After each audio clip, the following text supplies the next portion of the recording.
Take our lead. Let's help you make your mark.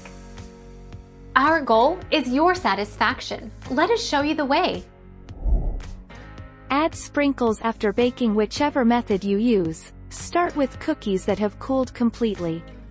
Top the cookies with frosting, homemade or purchased, that is soft but not too runny.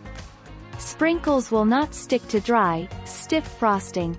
Drop on fancy sugar or colorful sprinkles before the frosting has set.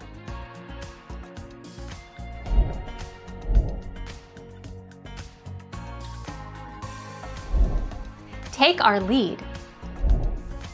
The easiest thing to do is to brush the tops of the cookies with a little bit of water or milk, using just enough to dampen the cookie dough and no more.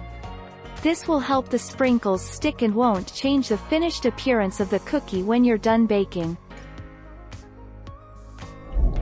Thank you for watching. Please subscribe and hit the bell notification.